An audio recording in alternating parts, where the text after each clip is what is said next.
then, and number one now. You're listening to Heffron and Reep. Heffron and Reep. Rated #1 podcast by the World Podcasting Federation and the Podcast Ranking Association. No, for reals. It says it right here. Lock it in and rip the knob off. You're tuned in to the #1 show on the planet. The Heffron and Reep Show. Hey, everybody. It is comedian Jon Heffron. And Jon Reep. Word comedian in front of my name because what I'm so unfunny I got to use comedian. No, jagoffs. Jon Heffron wasn't available on Instagram. Jon Reep, how are you? I'm good, brother. How are you? This is exciting. We're live once again. We have a big lineup of people today. Lots to talk about, and I know you were preparing for 37 feet of snow coming your way. It's definitely happening. It's gonna be a snow day, which is good, which I'm excited for. Even though we just went a full year or 2 years of COVID, which was kind of just like a snow day, right? But still, official snow days are kind of cooler. Yeah. I don't have to go anywhere for maybe 5 days, so I don't have to worry about travel unless it keeps going on the weekend. So are you supposed to go somewhere this weekend? I have a corporate event somewhere in Mississippi. So something weird. So but you go down south where it's a little bit warmer. Yeah. So I have to leave Sunday, but yeah. I have a gig. My next gig will be in Albany, New York this coming Friday and Saturday. I'll be at the Funny Bone in Albany, New York, and it's supposed to snow there as well. So how was your shows? You were with this weekend. It was the Reep in Reno. Reep in Reno. We did Walhalla, South Carolina, and Shelby, North Carolina. One show, one night, little theaters, went well. So you're doing shows with Reno, Reno Collier, who's on the show a lot, and I think super, super hilarious. So you guys have done a couple theaters together, the Reep in Reno show. I don't remember reading anything. You know how like if a band wants to use somebody's lead singer and then that band who wants to use the lead singer says, hey, Bon Jovi guys, can we use Bon Jovi for just one track of thing? So now that you've worked with Reno and me, yes, which one is more difficult? Not different. Well, I won't define difficult. What in what aspect are we talking? I know. I'll let you choose the definition of difficult. Okay. Both of you are extremely funny and hard to follow. So the only problem here is when I have to go last because, following a headliner, I mean, you got to the show needs to move in an upward trajectory. It seems that way to me. So if one headliner is a little bit less energy than the other one, then that could be a problem sometimes. So knowing that Reno is a big ball of energy, and knowing that you're a powerhouse, I hate having to follow. So I'm happier to go in the middle.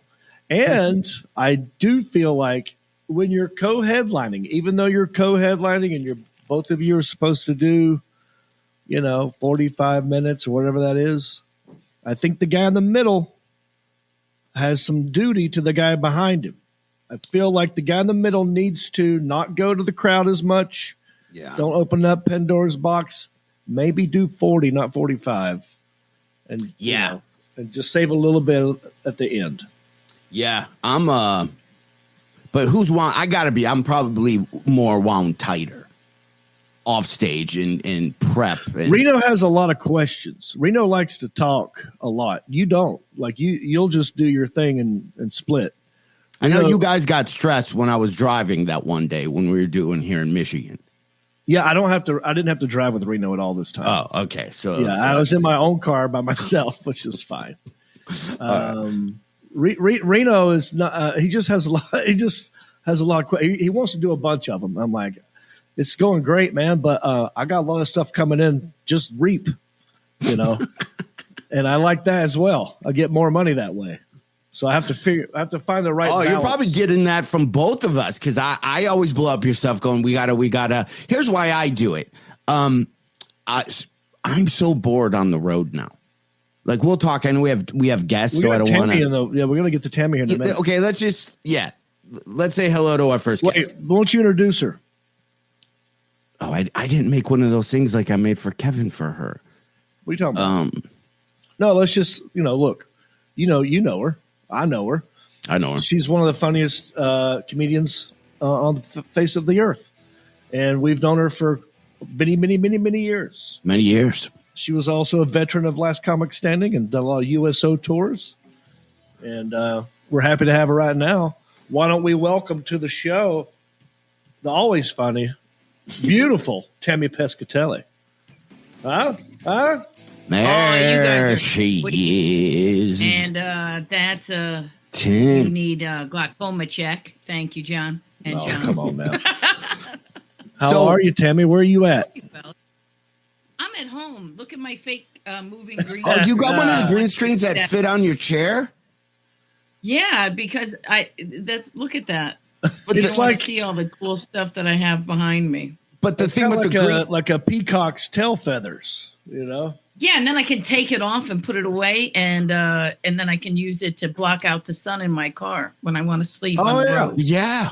And you can hold it like that when you want. See, I'm trying to do that. So you have a green screen. I have one of those. But then I don't know how to put anything on the green screen. So then I would end up like you in front of a green screen without a backdrop. Well, that's it. Your thing. I don't know this platform that you guys are on. And this was the dumbest thing ever. I should just be sitting in front of my Wonder Woman collection like everybody else. But everybody who has a podcast does it a different way. Yeah. Well, everybody, like podcast studios now, the fun thing about podcasts when you first did them is you had the little Zoom recorder and you didn't have to visually show yourself. That's what's fun. And now you see podcasts, you're like, okay, you're full on at a TV studio at this point. I can't, like, you see this, Tammy, I got swatches going because I can't figure out what color I should make that. And then these lockers, I'm going through a grown-up phase in life. So I'm like, I don't know if I want to be childish. Maybe I'm not childish with all this, and I make it more gentleman-y for when I do my business podcast. Yeah, that doesn't fit you. But the fact of the matter is that you think you're upset. I have to put on makeup because and then I wonder, I hope it's visual because I have to go put on I catfish myself at this point. I put on so much makeup because I'm old, guys. Like, it's easy. You guys are men. You can grow a beard. You can angle things out. Women love you regardless. I'm chubby and old, and it's not fun. You guys can't see it, and I just took my headphones off. I can kind of hear. Do you know what I did to my hair recently? Hang on, let me guess. Bang. Well, hang on, John. You didn't put any You dyed it, didn't you? Did you dye it, dude? I dyed it. He dyed his hair. I dyed it, and it's horrible. It's. Take your hat back off. Hang on. Okay. Come on, but man. What did you use? Did you use it just for men? You can't. You need highlights. That's why men's hair looks goofy. You have to have highlights. Can you hear us, John? Okay. Yeah. Okay. I can't tell. It looks like it's just sort of matted down. Is it wet? Well, no, because I had the hat on, but it's that my hair's never been black, but they kind of dyed it black, and it looks horrible because then my whiskers are gray, and then I didn't know if you're supposed to dye your eyebrows. So then, let's see this. Yeah, so then I've been washing my hair 3 times a day with the shittiest shampoo to try to get the dye out. So you didn't do it yourself. That's good. Yeah. Yeah, and I look like Gene Simmons now at this stage of the game, so I can't complain over it. At some point, some people are going completely gray, but I just can't do it yet. I'm not. You need that gray. I got the 2 gray spots right here, and I will just, John, since you opened up and you were so honest, and you shared, you were vulnerable, you showed me your hair. From time to time, I'll get a little mascara thing that's like this color of this side, and I'll cover up the gray. Okay. I'm guilty of it. No one wants to get old. Yeah. Well, it does suck because it's the first thing they say. Like, it's the one shame. You can't fat shame. You can't slut shame, but they will call you old in a heartbeat. Right. Yeah, that's the thing. That's the thing. I had one of those moments on I was telling John this on stage in Denver this weekend. I'm about to go on stage, and later on we're gonna have Kevin, Dr. Kevin, on, who is a comic. Oh my God, I love him. Amazing. From Colorado, and he's got an amazing story. It's kind of okay. I know I'm all over the place, but his story is inspiration to me to show that you could be 4 different people in your lifetime. You don't have to be guy, girl, one, and just stick with that thing. That you can just go, my persona's changing, I'm changing careers, now I'm this thing. And still have some amazing left. That he was with me this whole weekend, and he saw me. I felt I did a reptilian shedded my skin on one of the shows on Thursdays in Denver, and it was the most amazing show I ever had.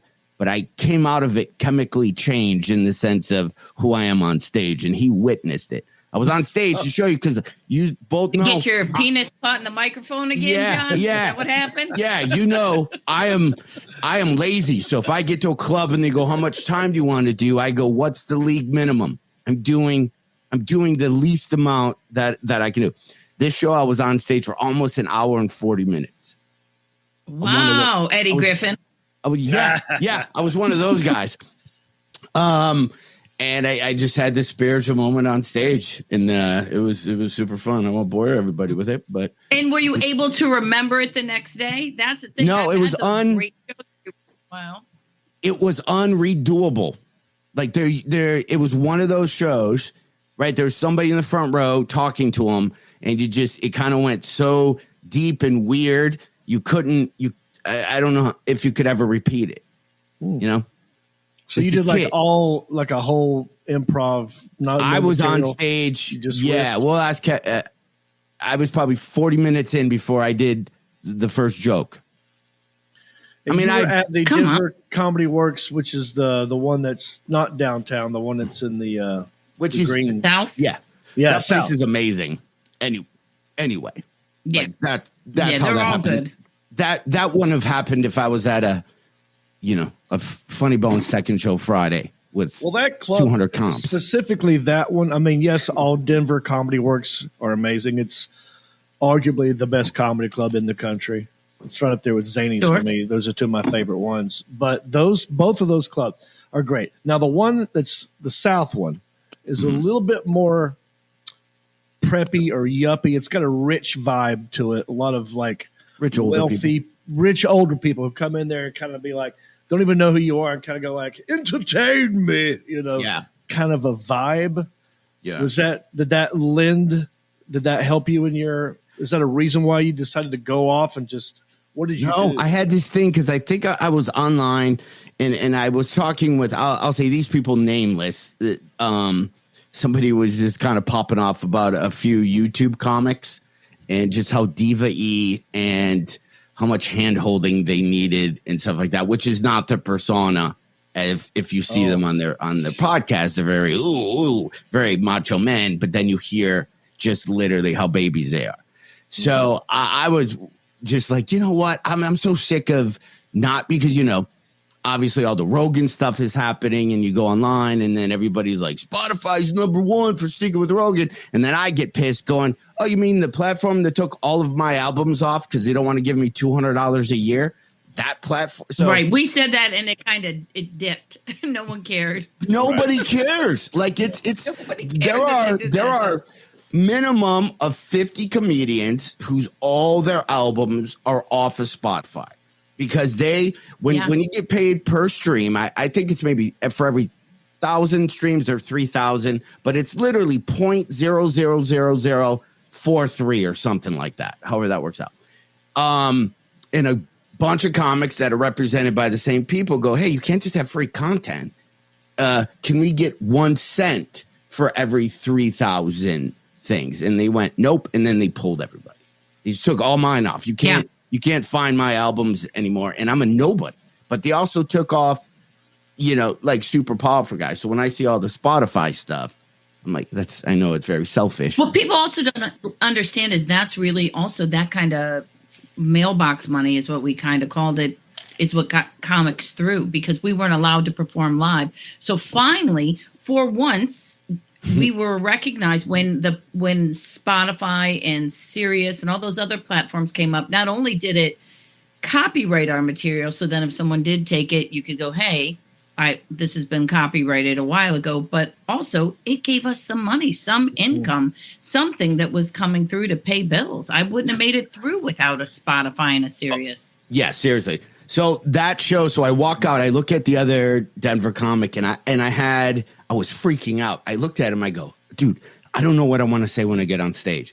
Ever have moments where you just fight with yourself when you're on stage doing a bit and halfway through you're like, I'm so fucking sick of this bit. Yes. I think, and you literally just like are arguing with yourself. Yeah. So I had one of those moments, and then I just walk on stage, and Kevin, who's going to be on, like he set him up perfect, beautiful intro. I walk out, and I start talking, and there's a kid right in the front row, and I do my stuff I always do where I find the youngest kid, but and I asked him, I go, how old are you? And this is after I tell the crowd, I go, listen, I'm right down the middle vanilla comedy. I've never been groundbreaking, but I don't talk about sex, race, or religion. You're going to be indifferent. When you leave, you're going to have a good time, but when you leave, you're going to be indifferent. I am the Matchbox 20 of comedy. And I go, you're not going to change the channel, but I'm not going to make any of your mixtapes. John, hang on real quick. This is a perfect time. Put a pin in that thought. Okay. Last week, Tammy, we asked our listeners, our viewers, because we're live right now on Facebook and YouTube. There's comments coming up. We're going to ignore the comments for a minute. But last week we asked everybody if you had to pick a band or a type of music to describe your type of comedy, what would it be? People look at me and go, country, southern rock. So last week, John, you've said Matchbox 20 about yourself. Yeah. Shane Flint said Heffron is Blink 182. No. I don't know if I agree with that. What do you think, Tammy? What is John? Or what do you think I am? Or what would you describe yourself as? Yeah. Musically. John is JAMIROQUAI. He had one hit. He did the. I think John. No, he had a lot of hits. That's not bad, dude. JAMIROQUAI. JAMIROQUAI. You are JAMIROQUAI because people know him. They follow him all around. The people who know him love him. He hits stuff like if you know his song, you sing it. You know what I mean? What he's got, remember that video? It's like, virtual insanity. Yeah. And you like to dance and that kind of stuff. I see that. Yeah. That's why I laughed out loud when she said it, because it's true. It's spot on. That's why. All right. So, what about you, Tammy? What are you? What am I? Probably that guy from You Spin Me Right Round. That's who I'm morphing into. Remember the guy? Oh, I'm gonna be yeah. I don't know. I've become a real caricature of myself even lately. I'm not even sure what.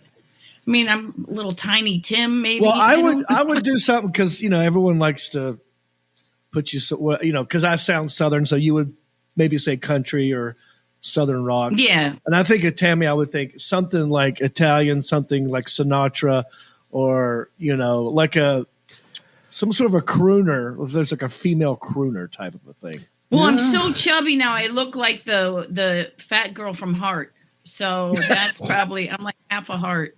There you go. Okay, you know what, Tammy? I'm not taking away the fat comment, because I'm offended that you're body shaming yourself. I think who does it better than me? Like a heart would be the example when I ask people what band are you is the thing, because you got to go, how are their songs? Are they just, you're not the Wilson Phillips, right? So Heart has some good songs I know that have good meetings, and then people are into them, and then they've been around forever. Like there's some comics now that I see that you're like, oh, you're that dance, what's a DNC with the Jonas Brothers, you won't be around. You won't have a crowd 10 years from now because it's 80s metal, superficial. People are going to look back and go, man, that talked about guy talked about getting laid and being high all the time. That gets old. That's what. So that's what I told the kid. Then I'll shut up. The moment I went on stage, I'm about to look at him, and I have all these jokes about younger kids. And I go, how old are you? Getting ready just to do my normal little thing that I do. He's like, I'm 23.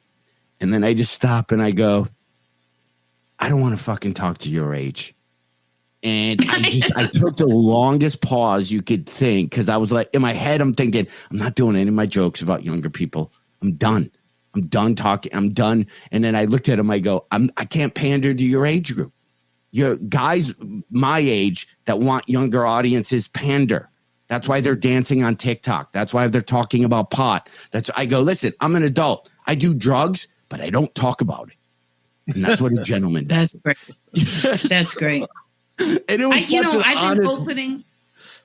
What? Yeah, no, here's the thing. It occurred to me one day when I got on stage, like, that there are 7 generations that could be at your show at any time, especially because where we are as comics, we aren't Doug Benson has a certain demographic, Stanhope has a certain demographic. Ours is, we are wide ranging. People got to know us on television. So that meant they were watching with their kids, maybe their parents, whatever. So I literally got on stage, and I kind of say this lately, that, there are 7 generations alive right now. You have the greatest generation, baby boomers, Gen X, Gen Y, millennials, zennials, the new gen, whatever they call it. I'm like, I can't possibly entertain 7 generations in one show. You're supposed to pick a demographic and move forward. So if you're not happy, ask the older person you came with or the younger person if they enjoyed my show.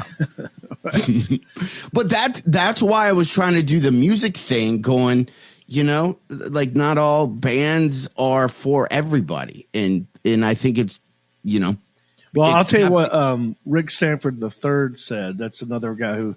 What did he say? He said Alonzo Bowden is definitely smooth jazz, like Miles, Coltrane, Adderley. Jon Reep is definitely a cross between hair metal and southern rock, like Def Leppard, Poison, Eagles, Bad Company. And I kind of agree with him.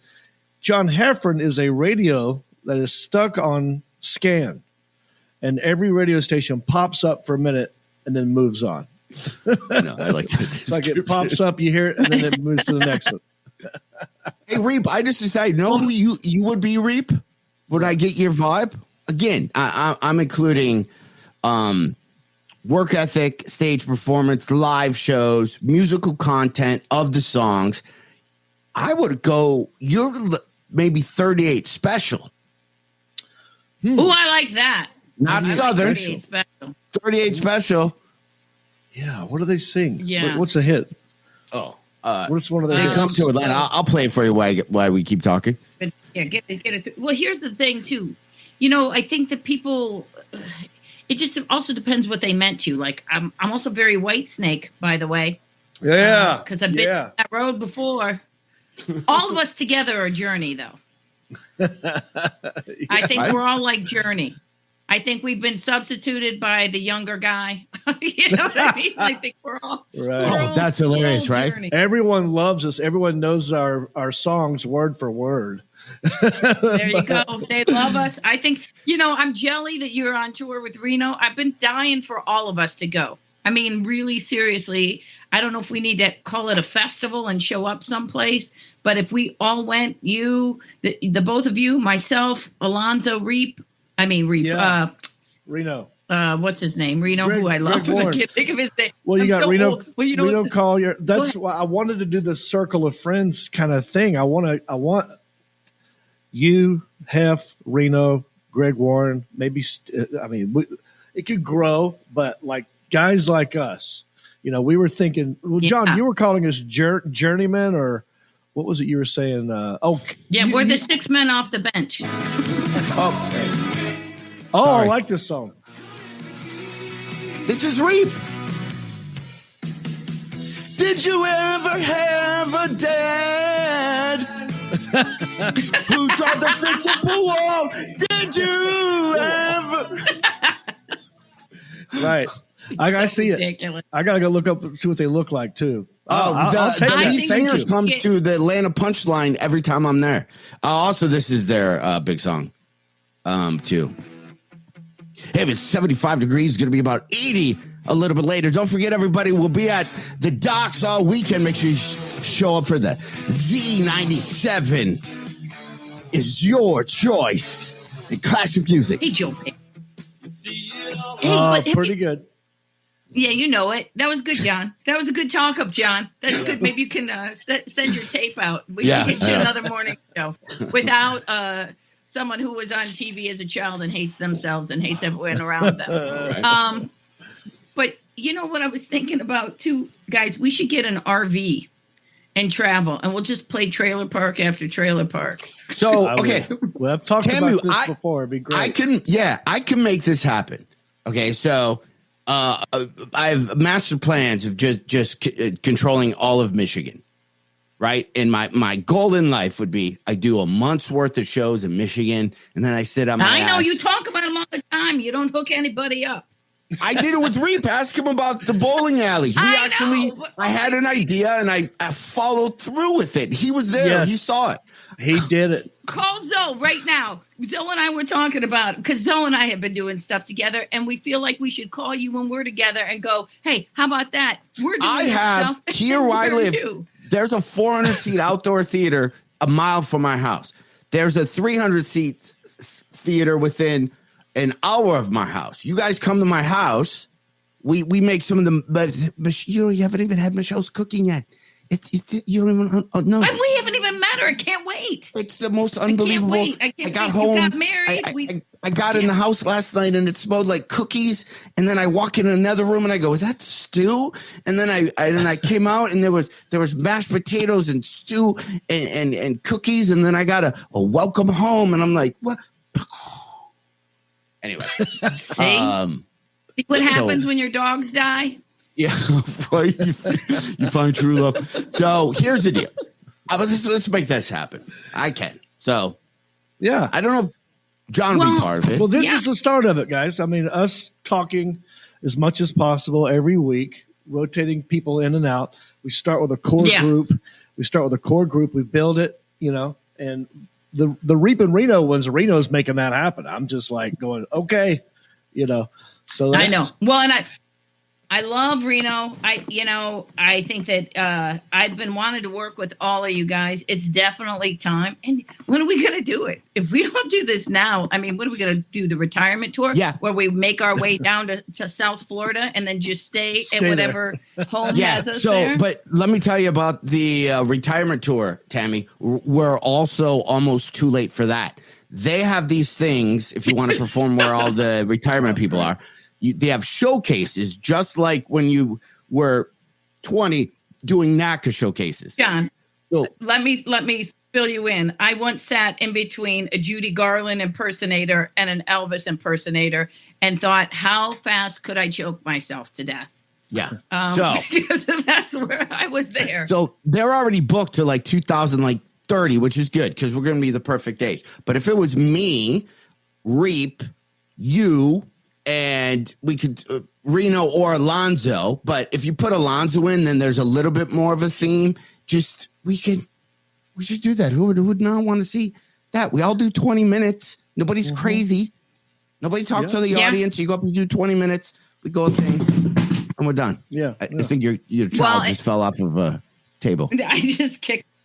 that was my wooden leg. All right, so okay, so that's a great idea. Let's do this. Let's bring in our the three of us. We can talk to our next guest, who I spent this weekend with in Denver. Every time I'm in Denver, I hope he works with you, or he's working at the club, because I sit and I listen to all of his stories the entire time in the green room, because he's had such a fascinated life. And then when he's telling stories and you hear your name being called, you're kind of bummed that you have to stop listening to the stories and go on stage. So I don't even know where to begin once we start talking to him, because the man's life he's literally like that Dos Equis guy. He's like literally the most interesting man in the world. So let's hit all the buttons and get Kevin on. Woo! The buttons. No, the buttons. Hey! Hey, Kev. Okay, hold on. Yeah, Kev, we're gonna. So we have buttons. I just called him last week, by the way, or maybe you 3 did? weeks ago over my dog because, he's amazing. Thank you for setting that up, Tammy Pescatelli.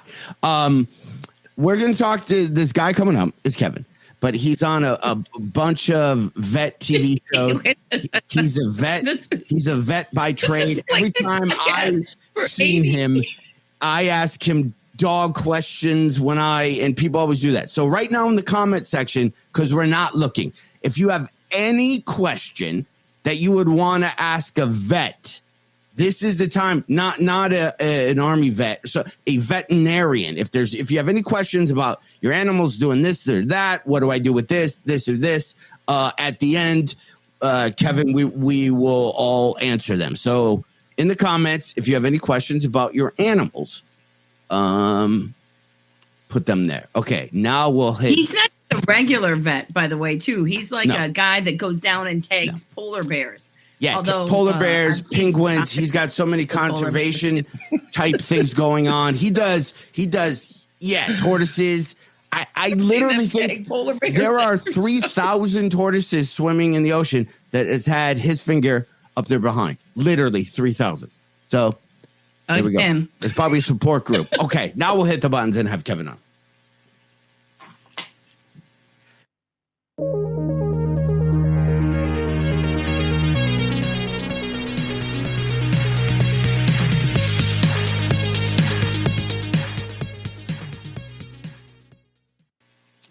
All right. Woo! There they are. Kevin, Hello. Kevin, I apologize. I thought I had another video for you. That's why I kept saying that. It was a video of your intro. And I did it with my creepy John Heffron AI computer voice. Alan, do you have that video? If not, then here comes. Okay. Wait, he got 2 videos and I got security 0. guy for Bill That's Graham. a friend. This Kevin Fitzgerald is a Denver native, but he's well-traveled and known around the world. Early on, he was a security guy for Bill Graham. This led him to security details with big bands, most notably the Rolling Stones and Willie Nelson.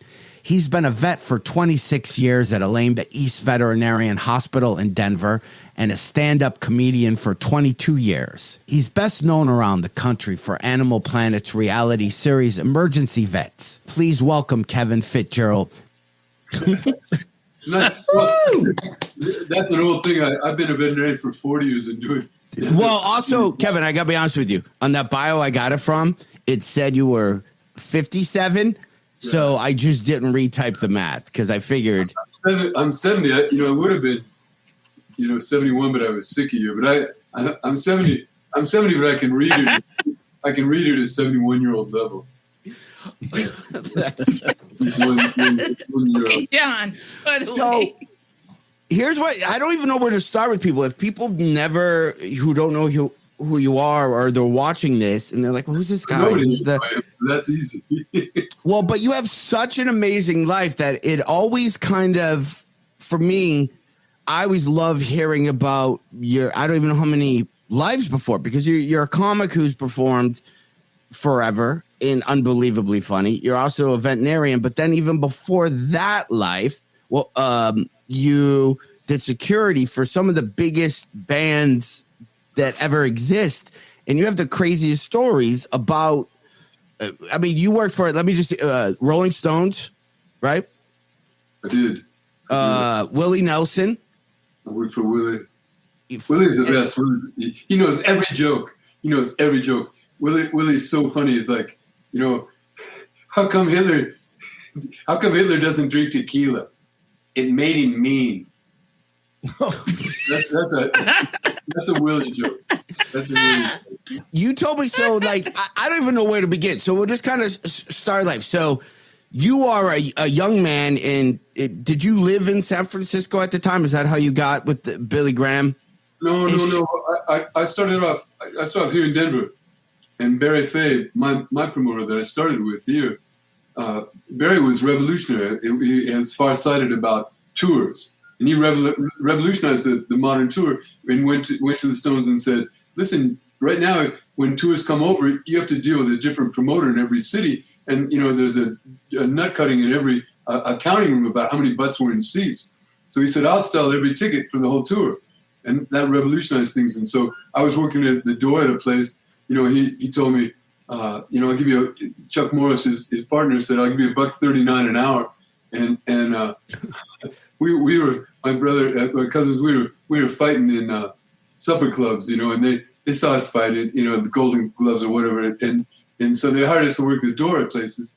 So he said, I'll give you $1.39 an hour and a hamburger every shift, and a flashlight. That was in 1968. That was the minimum wage. And so he said, but I got news for you. That's what they paid me when I started comedy too. Yeah, so. yeah. There's right. There's a guy working the Funny Bone Columbus making the exact same thing, but he doesn't get a hamburger or a flashlight. Yeah. Right. So then he started these tours, and they needed security. They needed some bouncers. We needed to go. My job was to go a day ahead of the band, hire the bouncers in that town, look at the hotel, how we get them from the airport to the hotel to the venue back, keep the kids away. And then it evolved. In the beginning, it was like comedy. It was the tours, rock and roll concerts were, the concert business was seat of the pants. And now it's giant corporations, so it's really changed.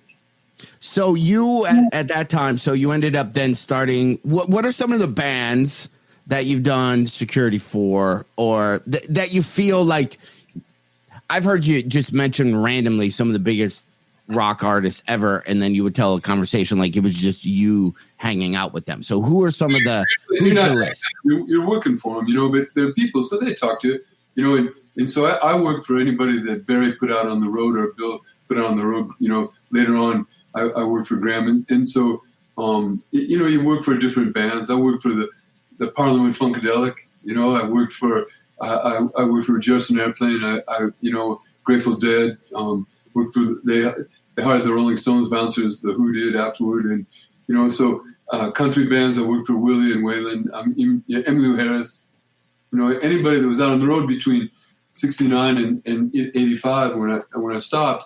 I came back out of retirement to do the Wu-Tang in 2002, but I still don't know who the hell JAMIROQUAI is. Who is that? It's JAMIROQUAI. What the hell can I think? All I can tell you, younger people, is your favorite bands suck. Your favorite bands suck. I mean, it's been done. It's been done to death. Okay, so to make it about me, because there's Reep has two fans that are constantly letting him know that I talk too much, and they're going to listen to country-ish because I talk. So for them, this is why I'm asking you that question. You were there Thursday night when I had this show. I called Reep, John, walking, because every once in a while we talk off of thing. And I think for like 10 minutes, I was just spouting out, dude, I had it was one of those moments where you have to have gratitude. It was otherworldly. The kid was sitting in the front row. He looked like he was 9 years old. He really looked too young. And he was 22. And he was sitting with this older lady who could have been his mother. And so John said, is this your mom? He said, no, it's my grandmother. So he came with his mom and his grandmother to the show. And he said, well, they got to talking. He said, the kid says, I live at home. And he said, you live in the basement? And he goes, yeah, there's nothing down there very much except my bed and a tanning machine, a tanning booth thing. And so he says, John says, who uses it? And he says, my mother's friends. And so he says, well, I've seen this, tanning stars 80. It was just, everything the kid said, you couldn't even top it. I mean, if we had written this stuff for him, and so John did 40 minutes with this kid before he did any jokes, and the audience was roaring because the kid would say, it was one of those nights, and it's what, we need to be fearless, and we need to just not rely on our act. And I don't like when people talk to the crowd, but I like to hear jokes and think, man, I wish I would have written that. But this was really.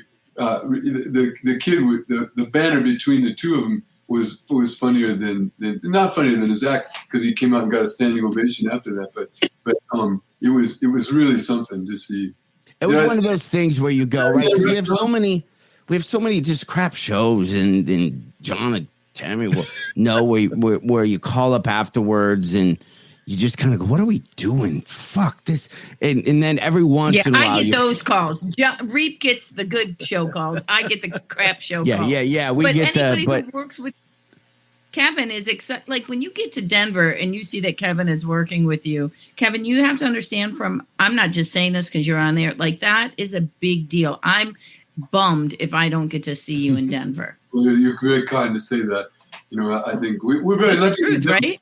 We're lucky here in Denver because we have great comics. We have great people like you guys coming through, and so we've had a great role models. To see what works and what doesn't. I want to read one of the comments real quick, John, because I'm not used to this new platform we're using or whatever, and I thought this one was interesting. Someone named Sonia Collings said it's kind of like Kevin's a cross between Sam Elliott, but he sounds like Tommy Chong.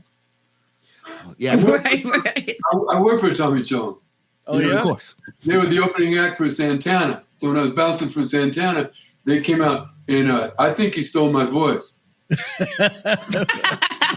was being interviewed on the radio, and my brother called me up and said, "You're on the radio right now." I said, "No, it's Tommy Chong." Okay, so as much as I would like to talk about me and how hilarious I am off the cuff, let's go back to you, Kevin. And Tammy, feel free if you have things to talk about. I feel that Well, I think Kevin has such an amazing story. Kevin, why don't you tell everybody too? Like I once called you and you were in Antarctica. You were like, you just got me. I have cell service because I'm in Antarctica, and we were working with the penguins, right? Yeah. Well, I've been very lucky, with my life. I just started off growing up Irish Catholic here in Denver, and then, then bouncing for bands, and then veterinary stories, and then humor and comedy. But then the conservation has been amazing for me. There's 10 million other forms of life on the planet besides us. And, we were given this wonderful intellect and this wonderful biodiversity, all these animals, and all the other animals are waiting for us to use our intellect to save the place. But I'm confident that we can. So I've been lucky I've been to Antarctica 3 times and then to the north to the Arctic, with polar bears 7 times. And so it's amazing, and when people tell me, about global warming not happening or something, sometimes when you go and see the incredible melting that's happening, it hits you home and it hits home pretty fast. And I think rather than beat people over the head with negativity, I think we have to be positive and we have to win this one. And I'm optimistic because I think people are creative, and I think we can. I mean, look what we did. We got a vaccine that quickly, and so I think we have to be optimistic. I'm a radical optimist. I'd say. Again, people like go online and look up Kevin, because here's what I love about him. We can have the conversation we just had, and then watch how I'm going to flip it, just like hitting scan on a radio dial. Now I'm going to ask you about smashing people in the face with a fake piece of wood you had on your arm during a Rolling Stone concert. See? That's what I'm saying about him. It wasn't wood. It was lead. Why use wood when lead's available? Yeah. Your arm is big and your hand is little. But the thing about bouncing for bands was, it wasn't about bloody mouths. It was about not having bloody mouths and no lawsuits. I was proud that we put in so many people into concerts and nobody was hurt or crushed. And you want people to have a good time. And the name of the game is sequel. So over time, we went from thumping heads to having it be a nice show, a nice show. And I think to see the things when I worked for the Rolling Stones, the wheelchair kids would be down on the if they couldn't have them on the floor of the stadium because the kids jump when the lights go off from the sides and everybody rushes the floor, rushes the front of the stage. So if the wheelchair kids are down there, they would get crushed, and they would. And we were behind the barricade, so we couldn't help them, the bouncers. So they put them up high, away from everybody else, and it stigmatized the kids. Here's a kid in a wheelchair, and now he's just with 23 other wheelchair kids. But every show, Jagger would ask me, that we did, where are they? I'd say they're in 23. How many chairs? 23. And he didn't do it as a photo op, and he didn't do it. We'd hide him and put some over his head and take him through the guts of the place, and he'd pop out, and I'm dating myself, but I'd get 23 cassette tapes and 23 T-shirts, and they put a cassette tape on everybody's like, thanks for coming, baby. We couldn't do without you, and then just leave, And every time we walk back, it was how can we ever forget how lucky we are? I mean, why? Wow. You got this big body and thump heads for us, and I got and we're so lucky. We can never forget it. And if he could say that, how much more we could do, right? So we can never forget how lucky we are. And what we do is little, but as comedians, what we do is small and beautiful, right? It's not the biggest deal. The fate of the Western world doesn't hang, but the people come in and they just have bad news. And, for 90 minutes, or for 130 minutes, For 2 days. For 100, it was 90 minutes for you, for 90 minutes, they get taken somewhere else, and they're out of it, and it's the best non-drug that there is, and these days are crazy. I mean, there's so much bad news, I mean, and you try and write jokes about this stuff that's happening. That joke they gagged on the other night, I said, why don't they play baseball in Wuhan? They eat bats. You can't even, everybody food, I mean, you try and write your little jokes. Hey, that's my closer. Yeah, you can't get enough Wuhan stuff, and so I think, there's always been comedians. There's always been comedians. If we look at some of the cave walls, I was reading National Geographic, and some of them they think are cartoons and that were made to be funny. Or you look at Pompeii, and the stuff that was written on the walls. So there's always been a need for people to laugh, I think, and now more than ever. I bet it said my sister-in-law's a whore on those walls too. Okay. Yeah. There's probably one big giant pecker on there too. Yeah, no, there is. I'm sure, I wonder if there's somebody cave painter guy back then. It was like, hey, if you like what was painted on the wall, I'm selling merch outside. Make sure you stop by the merch table. The poor wife. And there was always the wife of the caveman would say, hey, quit writing on the walls. We won't get our damage deposit back. Right. There was always somebody too. There was the guy who painted the walls and the guy who came up to him and said, I usually paint the walls. This week. Yeah. At Denver, when people are leaving, I just walk out there and this woman comes up to me and she takes off her mask. She goes, I just have to say something to you. She goes, you're part of my healing. And I went, what? Mm-hmm. Go on. And she goes, I was in a coma for 5 months and they would play spoken word or comedy because somehow she explained to me, like, just so you hear people talking to you so your brain can kind of oppose the music or something. And you were a big part of that. And that was thing. And then she was there with maybe 30 people at the comedy club because I test well with people in a coma being forced to listen to comedians. I'm one of the hottest comedians on that playlist. It was my act that actually put her in the coma. Yeah, that's the thing. And she showed up and she told me that. I go, you had to listen to me for 5 months in a coma? She's like, yeah. Right. I'm like, so are you here to serve the lawsuit or are we cool? And then she goes, yeah, we're good. And then I had to ask her, because we've all been that tired where you're like, so what's a coma like? I'm not saying I don't want people to be in one, but it's got to feel good for like a day or two. Right? Yeah. I bet you wake up out of it well rested, Well, I think with comedy, music's the same way. I never could play an instrument. I'd rather sing than eat. Most people would rather hear me eat. But I think that, being that close to the music, all I could do would be a bouncer to get close to it. But the music, it's generational. I laugh at your guys' music, but I don't mean it because I can't understand your music. My music, a touchstone, a time that you go back to. I remember my father walking around the house helping my mother on Saturday mornings, and he's dusting and stuff, and he's got Frank Sinatra, and he goes, man, this really swings. And my brother and I were going making square signs, like, man, he's a square, dad's a square. But if you go back and listen, it really does swing. And so, but everybody has their own generational stuff, so you really can't say my favorite band sucks. So, hey, John, let me ask I want to make question. sure everybody who's listening, if you have any veterinarian, I would like to ask a question one at some point. If I No, may, John. Kevin. Well, it's not even really from me, but I'm just looking at the comments section. I don't know what this one means. Joel Pace wants to know if you still wear tights on stage. I used to tap dance, but then Yeah. I remember to put the potato. Of course you did. You did what? Of course I'm you sorry. You know, I always wanted, when I turned 50, I thought, you know what, I always wanted to learn how to tap dance. So I joined this group called the Whirling Dervishes. You know, I was the oldest.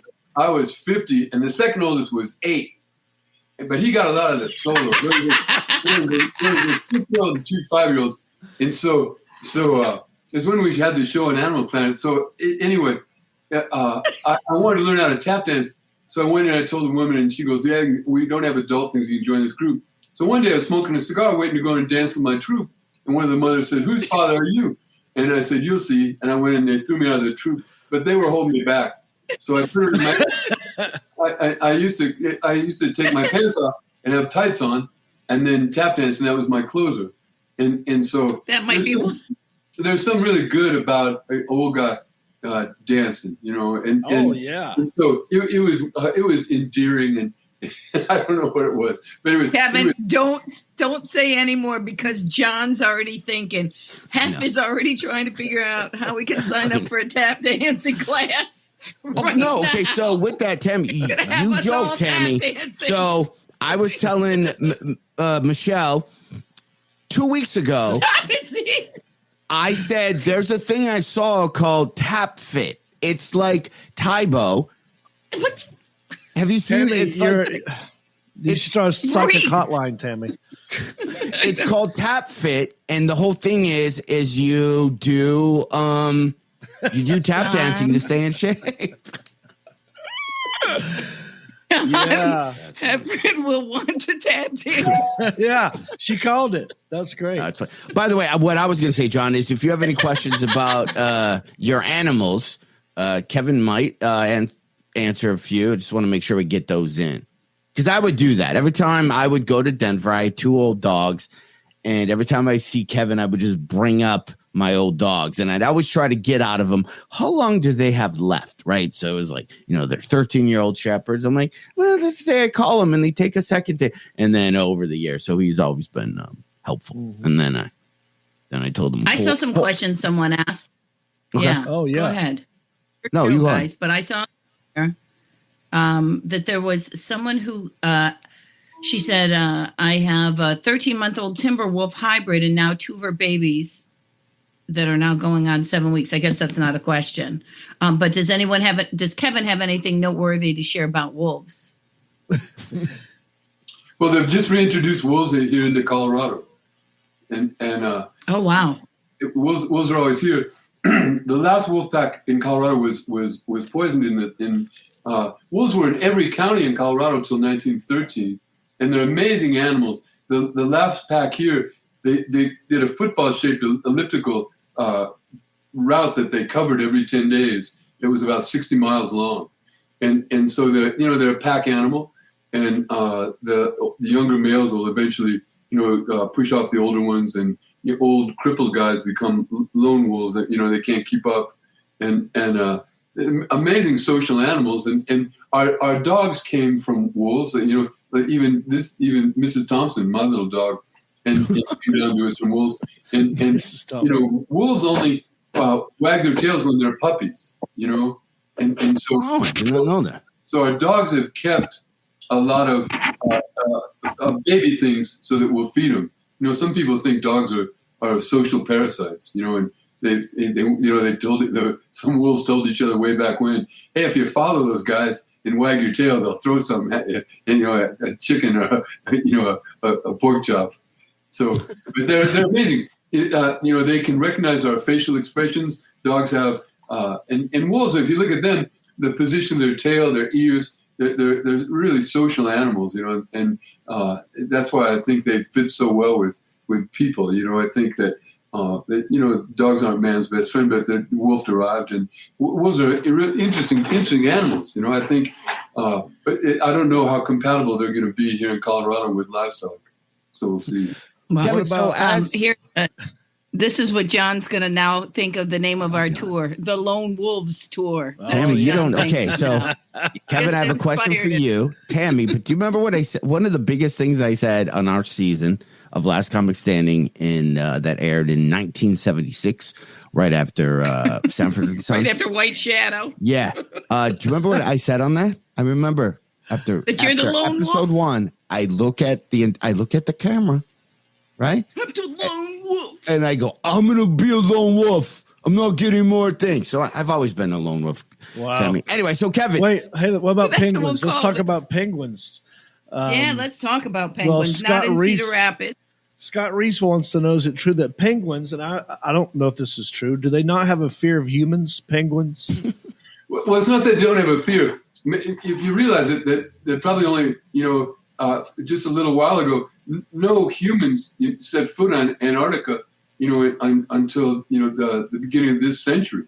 So I think that there's parts of beaches that we would land on where they'd never seen people. And so they have no reason to fear you. So they walk up to you, they'll walk right up. That's a great question. Can I ask a quick question? What about in Florida with this Burmese python? I heard it has no predator, that it actually can take on gators. Is that true?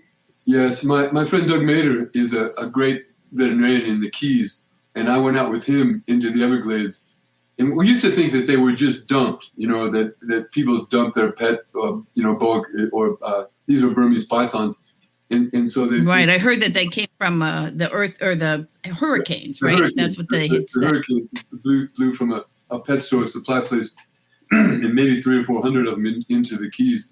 And so with no natural predators, they can really take off. And there was one study done where they put radio transmitters into rabbits, 100 of them, and within 1 year, they found 77 of them within pythons. So they're really going to have an impact. And there's a bounty on them. But you've been in the Everglades. I mean, it is so it's so thick and so dense that they'll never. I don't think you can ever find them all.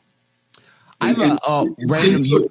You doing vets? Invasive species like that, that where they shouldn't be, and that's it keeps happening with animals that come in.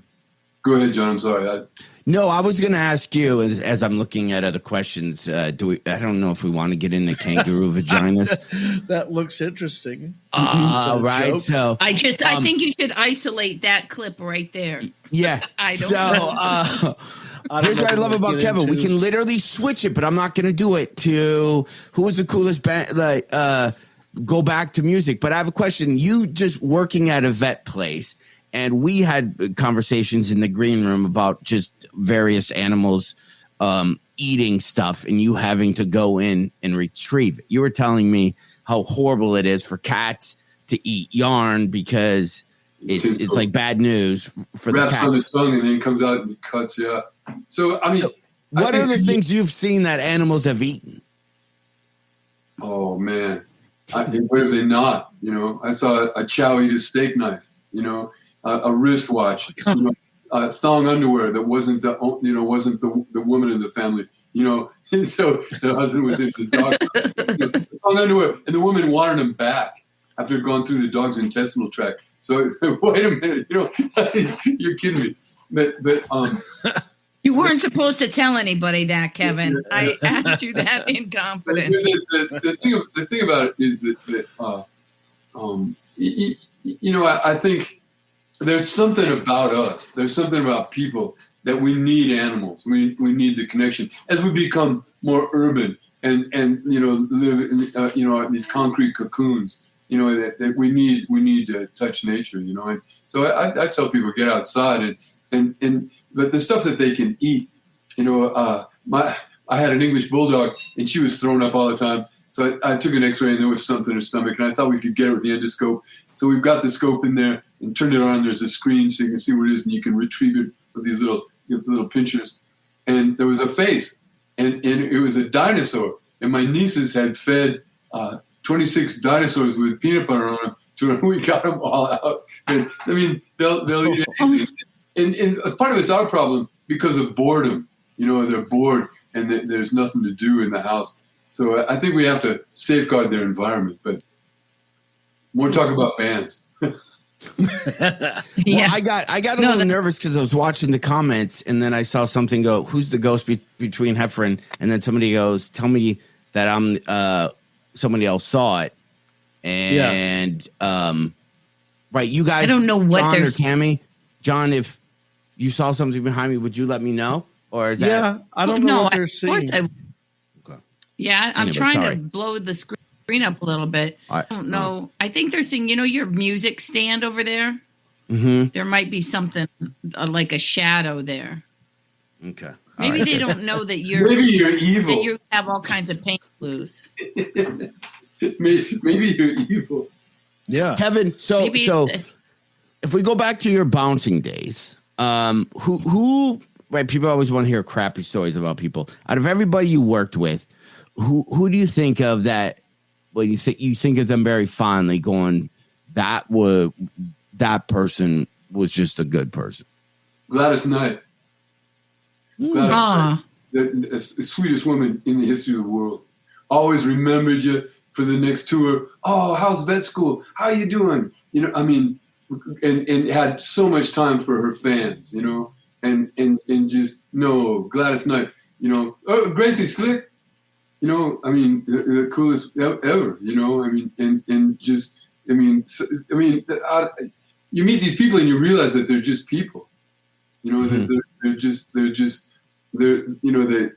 they got to this stage where, but unless they buy into it, but it's so nice when they don't buy into it. It's like the comedians we know that have gotten to that rarefied air status, and then they're still really great people, Yeah. Norm Macdonald, he would tell me, he goes, "Is it really true that dogs can't look up?" What? Who told you that? And he goes, I just always wondered, you're like a science guy. You can help me with this, Of course they can look up, So I know. I feel bad that we ask you all the time. Like I called you a couple of weeks ago, but just to be fair, just know this, that I also call Ken Jeong with any medical questions I have too, just so you know. Yeah. Just because, hey, we're friends, and that's what I do. That's what I'm supposed to do. Yeah. I trust. If I can't help you, I'm not the smartest veterinarian in the world. We have specialists, but I can find somebody that can help you. And after 40 years, I do have some experience with it. So I do it every day still. I just came from work now, and we had great stuff today. Great stuff. Had an iguana got into a piggy bank and ate a bunch of pennies, and they have, they're made now from zinc, and zinc is poisonous. And so we had to get them out with the endoscope. So but coins have salt on them, and so it's all from human hands. So that probably what had them. We should tell them something to learn something. We also had a dog with a ping pong ball crazy glued to the top of his head. And the woman tried to pull it off, and she took scissors, this golden retriever, and he was looking around like, what? And so the woman cut the top of the head. And so for the people out there, if you want something to release crazy glue, Neosporin has something in it that'll make it pop off. And so it was nice. And then I looked in the corner, and where were you with the Gorilla Glue lady? Right. Yeah, we had a comic that we worked with this weekend, and I forgot his name, but he was the guy who went in front of me, the big guy from like Oklahoma. Yeah, Derek Stroop from Alabama. Yeah. What's his name? Derek Stroop.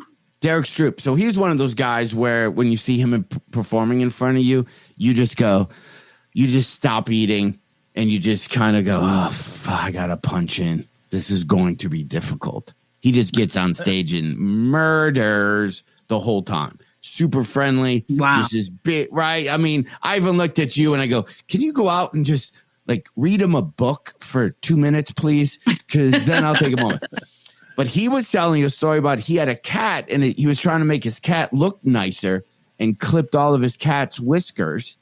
off Oh, no. to trim them, and then the poor cat was walking on like it was drunk and couldn't have any balance. I didn't know that cat whiskers do that. I've never thought about clipping my cat's whiskers when I had cats. They have these long tracks, these long nerve tracks that go to the brain for balance and So they're very important.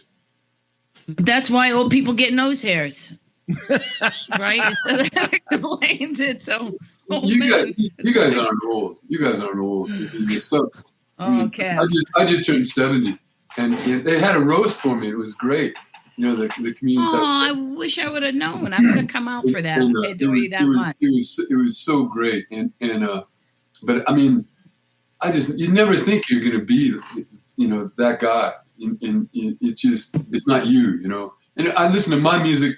My nieces come over. They call my house Old Town because of the stuff I listen to. But I can't. It's not real to listen to their thing and snap your fingers and stuff. I don't know who JAMIROQUAI is.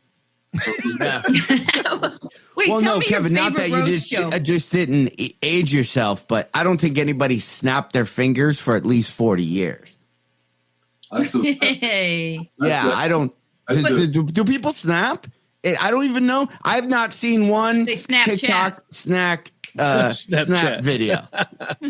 Nobody. I'm on fire. Don't you know, Reep? I'm on fire. Tammy, you're killing I'm it. not an hour, 40 minutes fire like Heff in Denver, but I'm on fire right here on the Reep. You know who Heffron snaps podcast. is, I'm flipping it around. Greg Hahn does a lot of snapping, doesn't he? I don't know that guy. Kevin, what was your favorite roast joke that they said to you? Well, they were just mean mainly, Oh, great. I've been dating that same girl that you met, and she said, I'd like to play connect the dots with his liver spots. Stuff like that. But I got wrote to that herself? No, I wrote all her jokes. She wrote a lot. But I got to say things, and rebut them, and Josh Blue was there, and he kept leaving this stage, going to the dressing room. All of a sudden, this fog would come out, come back, and then he'd keep leaving, coming back. And I said, they say that he smokes a lot of pot, but actually, he has to buy that much because he spills so much when he rolls his joints. We were mean to each other. I mean, there was another older guy, and I said, I wish they could have met you when you were still alive. What's I see you have a puppy there on your lap. What's your dog's name? What kind of dog are we looking at here? This is Mrs. Thompson, and she's a stray. The Denver police brought her in. Just stay still. And so anyway, she put you up so they can see you. So she brought in. She'd been out in the snow and was frostbitten and was a stray and they were crying. And the police were, they get a bad rap, but man, they do nice things. And they brought this dog and he put her to sleep. She's too frozen. But I warmed her up. Was going to find a home for her. But that was 4 years ago. Now she's my vice president. She's a lot of, she's a lot of company. She's a lot of company. So yeah, I use her in my act. You should bring, like we were talking to with Alonzo Bowden last week, and he's got a big Marmaduke Great Dane, and me and John told Alonzo, listen, bring your dog on stage with you. Like, it can't be all these people with little dogs, man. I started off as an animal actor. I started off as a chicken act. I had it was Chick Fowler and Jackie Davis, and I was Chick Fowler, and I played the accordion, and the chicken would dance. And then I stapled some just little tinsel to his arms and go like this. He didn't like the music. Actually, didn't like the music. And then folks, I know you love to see me, but the real star of the show is I bring out a little tiny chick, Jackie Davis Jr. But the chickens move their paws.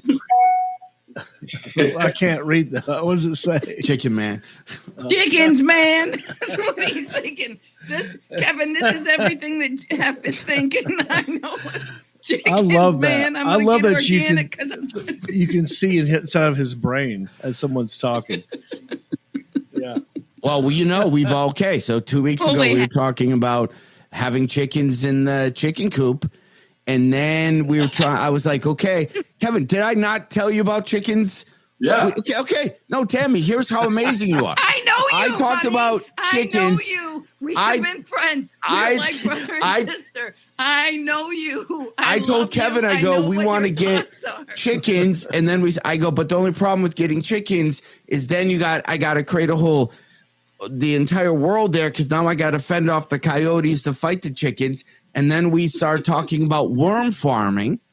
That was the other ideal I had, where I was going to get worms, get the soil good, and sell the soil to the pot guys that need good soil for their pot. And then Kevin told me that he already had a thing called the Circle. What was it called? Ranch. I had a worm ranch. I bought this worm ranch. I wanted to be an entrepreneur. My roommate from college, Fred the German, he said, listen, my grandmother died and I have $7,000, and my grandmother died and left me a little money. So he said, you know what? I know what do people always need? Worms. So let's buy the Circle O worm range. So we did. And so, but, there was a worm drought and we lost our money. What do people always need? Worms. Worms. Wait, and then here's his next thought. Mushrooms. Worms. Oh, because mushrooms. then he thought about mushrooms. He was thought older than about I was. mushrooms. So I was Admit it. Okay. Admit it. So Tammy just showed mushrooms, right? Let's see if she's right. Kevin, this weekend, what did we also all talk about? We talked about mushrooms, and then I started talking about that other thing, Creighton, the Creighton thing that I just discovered. That's like kava, and then we had to look up to see if it was actual drug. So, Tammy, we already do it anymore. I gotta leave. Anyway. You were channeling us. You were there. You were channeling. We had all those conversations. We talked about worms, then we talked about mushrooms, and we all that stuff. Tammy, we're just gonna have you on to predict, like, I got some ideas, Tammy. We're gonna. She knows what they are. You know how hard it is to know this dude's thought process. Like that's amazing. I'm really sitting back. Like, I'm in awe of this. I mean, I should be nominated for some kind of Nobel Peace Prize. It's like 4 times in a row. Laughing. Yeah. Are you from the future? How many? Yeah. I think she is. Me and Tammy would kill it during Pictionary. Like, I would just draw a dot, then she would be like, "Abe Lincoln." I'd be like, and everyone's like, "How did you know?" See, I knew he was going for a person. That is hilarious. All right, everybody. Well, guys, I mean, we are already over an hour, 15 minutes here. So what do we learn? Let's make sure. Yeah. Crazy good this morning. Do what? I love that. I just want to know, how do you ask why there was a ping pong ball on the dog's head? The 3-year-old crazy glued the ping pong ball to the little dog's head. And then he was in the corner in disgrace. And I said, his name was Andrew. I said, "Andrew, come here. Show me your hands." And he went like this. And his hands. He'd been playing with crazy glue. And then crazy glued the ping pong ball to the top of the dog's head. The poor dog. Then real quick, Kevin, tell the story about what happened with your dog and you trying to figure out what was wrong with the dog's stomach. Oh, yeah, the one with the dinosaurs. Yeah. Yeah. Yeah. And so, we turned on the endoscope, and I knew there was something in the stomach, and there was a dinosaur face. There were rubber dinosaurs my nieces had fed to her. They were her toys. So yeah, the stuff you find in their stomachs, it's amazing. I mean, it's humorous, but it's not funny then. It's funny 6 months later. Yeah, he said that he took the scope or whatever, the camera, stuck it down the dog, and then saw a face looking back at him with a camera. And it was these plastic dinosaurs that somebody in his family was putting peanut butter on and just having the dog eat these little tiny plastic toys, but they just get bound up in there, so no, it's also, here's how we'll let you go, Kevin, or just here's one of maybe the coolest things. Kevin is the voice at the terminal or at the train you take when you land in Denver, when you go into the little train and it takes you, you're going to go to terminal A, B, and then baggage claim. So a guy showed up at his show and said, hey, will you be the voice of the train? Then the guy, Kevin, shows up at where you work and says, I got recording stuff. How much money do you want? And Kevin's like, I didn't even know I was going to get paid. And Kevin had to do surgery for some lady's cat and looked at the guy and said, pay for the cat surgery and I'll do it. And then that's how, and then he did it. That was it. That was the exchange. He also is the spokesperson for a certain license plate in Colorado, right? That gives back to animals. What was that, Kevin? Yeah, I did that. We did some commercials for that. It's a license plate for shelter animals, and so the money goes to shelters. And, 2,500 puppies and kittens are born every hour in the United States. There's so many unwanted. And the shelters are just jam-packed. And people, I don't want to neuter my dog. What do you mean? It'd be like taking off my own testicle, And so, I mean, we just need to educate people, So I think you can educate painlessly. And I think you guys do it with your comedy, really. It's a burden we all carry, Kevin. It's every night. Me and John and Tammy, we go to sleep and we have 3 bunk beds. I'm usually top. Tammy's in the middle and John's on the bottom. Okay, guys, we're going to get up and bring laughter and happiness tomorrow. And then we just say, good night, John. Good night, Tammy. Good night, John. Yeah. You're making what happens. But in a way, though, I think we make our little side of the street better as comics. I think that we need to create our own reality show. We're just going to lock ourselves in a bunker for a week and see what comes out of it. I think if we stay alive at the end. We could do it at my farmhouse here when we all do a show together. John's been here. John can hear the bees. That's my favorite quote. I always tell people when I go, how's your house in Michigan? I go, I love it. It's this old ass farmhouse in the middle of nowhere. And it just has this vibe. I go, Jon Reep was here and he just told me you sit on the porch and you can hear bees. Wow. Hey, can I ask, I know you guys got to go and one quick thing. Kevin, I have a theory that Amazon brought those stink bugs because we never had those stink bugs before. When I was a kid, they weren't around. And they're based. Those bugs are originally from China. Am I onto something there? You certainly could be. It's such a world community now. It's such a global community, and so something happens. And, a guy gets on an airplane in China with a suitcase, and there could be those bugs, and it's a pregnant female, and she lands in New York City. We talked about invasive species before that you brought up. With the Burmese pythons. And so when things end up outside of their normal range and don't have any checks and balances, no predators or no diseases, it's just, it used to be people never traveled. My Irish grandmother, never got to the next town in Ireland. It was, she didn't have a car. It was just, you married who was in the next house, probably, and everybody had funny heads, Yeah. Also, so I'm gonna build Bezos for my exterminator. All right, John. Not all of them are winners. Okay, don't judge me. Look, you were. Everyone was a home run to that last one. It was like a double. It was a good though. I hope people found it. It's bedtime. It's after it. Right. I hope people found it interesting. I don't know. You never find your own. Oh, that was great. You kidding me? Never find your own life interesting, but have me back, Kevin. Everyone loves you. We have so many other questions, and we'll have you on again. We'll bounce from music to just everything.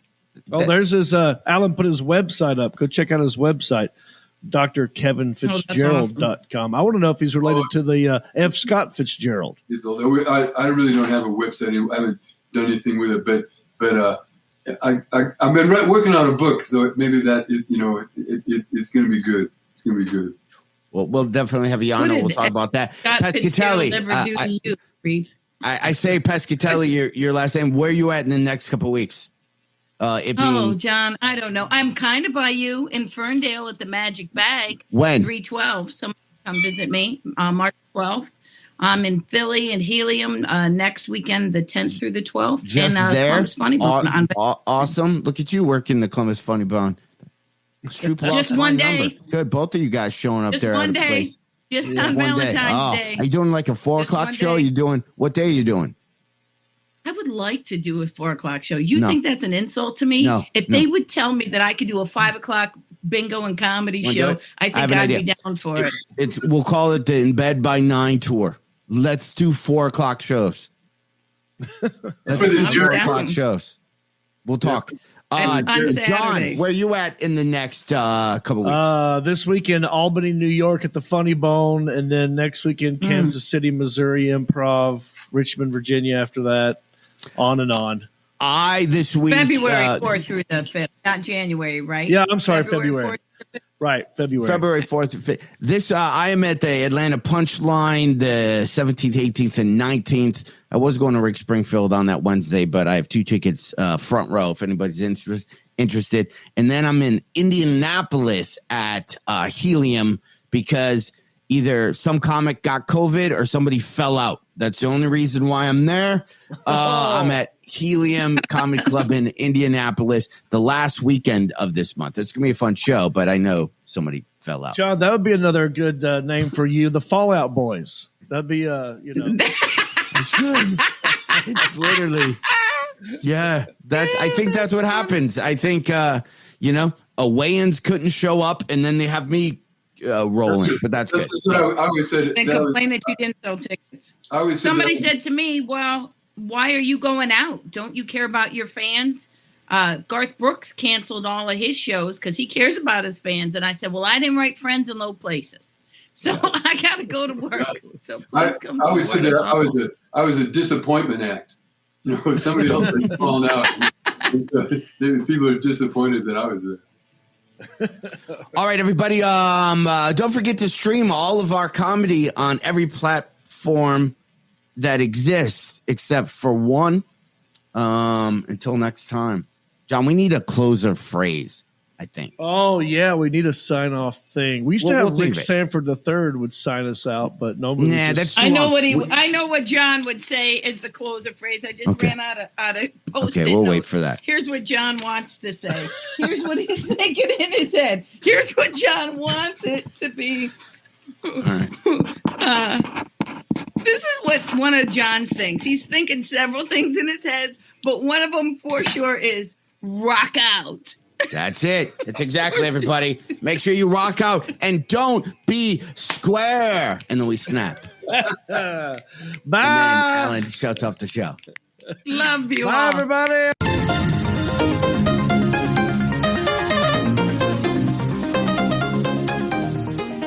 Since you love the Heffron and Reep show, please go to iTunes and let them know.